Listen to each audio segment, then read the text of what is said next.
జై శ్రీమన్నారాయణ హరిబంధువులందరికీ స్వాగతం అండి. మన శ్రీ విష్ణు పరివార్కి మీరందరూ కూడా నాకు చాలా అంటే చాలా అభిమానిస్తూ ఎంతో ఎంకరేజ్ చేస్తున్నారు. మీ అందరికీ కూడా నా ధన్యవాదాలండి. నేను మీ వాణి సత్య. శ్రీమాత్రే నమః. శోభ గారు. శ్రీమాత్రే నమః గురువు గారు. అమ్మ, ఈరోజు మనము శ్రీ కనకధార స్తోత్రంలోని ఫలశ్రుతి నేర్చుకుందాం. అలాగే గురువు గారు. ఫలశ్రుతి.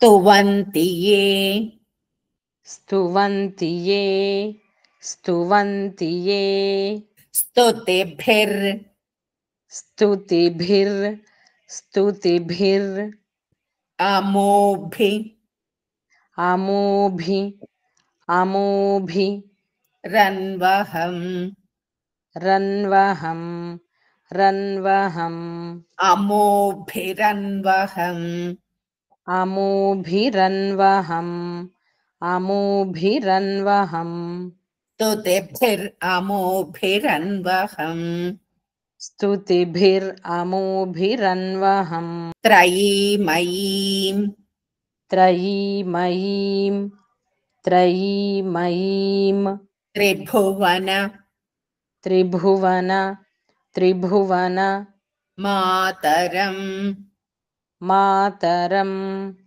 మాతరం త్రిభువన మాతరం త్రిభువన మాతరం రమాం రమాం రమాం గుణాధికా గుణాధికా గుణాధికా గురుతర గురుతర గురుతర భాగ్యభాజినో భాగ్యభాజినో భాగ్యభాజినో గురుతర భాగ్యభాజినో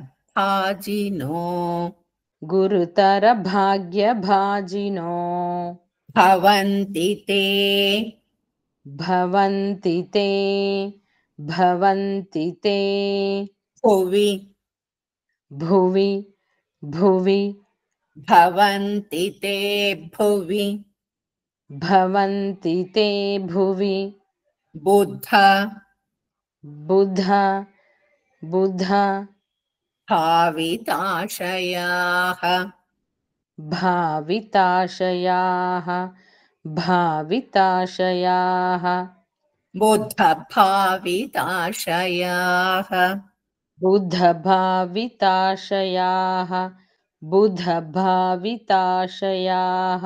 లైన్ వైజ్ చూద్దామమ్మా. స్తువంతి యే స్తుతిభిర్ అమోభిరన్వహం స్తువంతి యే స్తుతిభిర్ అమోభిరన్వహం త్రయీమయీం త్రిభువన మాతరం రమాం త్రయీమయీం త్రిభువన మాతరం రమాం గుణాధికా గురుతర భాగ్యభాజినో గుణాధికా గురుతర భాగ్యభాజినో భవంతి తే భువి బుద్ధ భావితాశయాః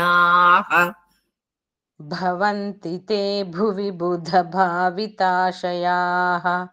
వెరీ గుడ్. పూర్తి శ్లోకం అందరం కలిపి.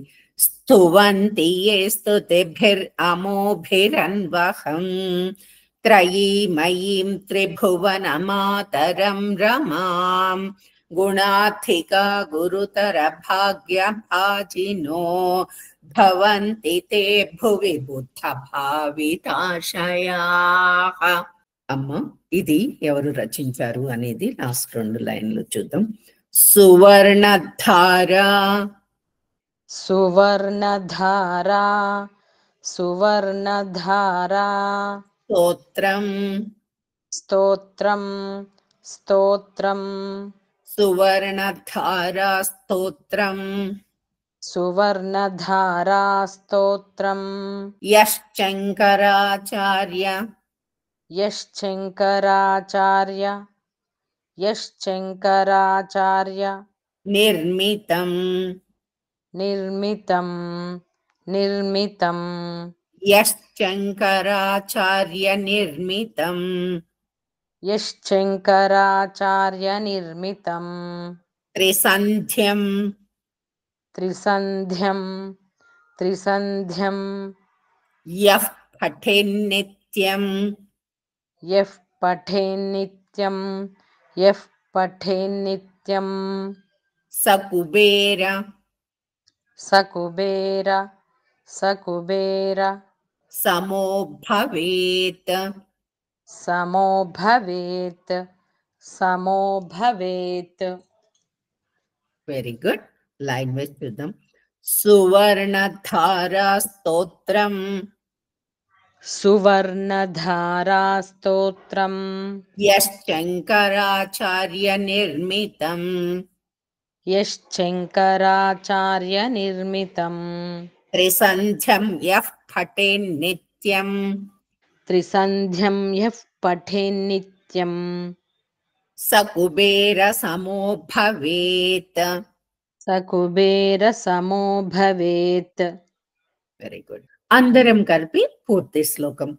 సువర్ణధారా స్తోత్రం యశ్శంకరాచార్య నిర్మితం త్రిసంధ్యం యః పఠేన్నిత్యం స కుబేర సమో భవేత్. శ్రీమాత్రే నమః. మా శోభ గారు. శ్రీమాత్రే నమః గురువు గారు. ధన్యవాదములు. ఈ వీడియో కనుక మీకు నచ్చినట్లయితే తప్పకుండా సబ్స్క్రైబ్ చేసుకొని లైక్ చేయండి. మీ లైక్స్ వలన మన ఛానల్ ఎక్కువ మందికి రీచ్ అయ్యే ఆస్కారం ఉంటుంది. వన్స్ అగైన్ ధన్యవాదాలు.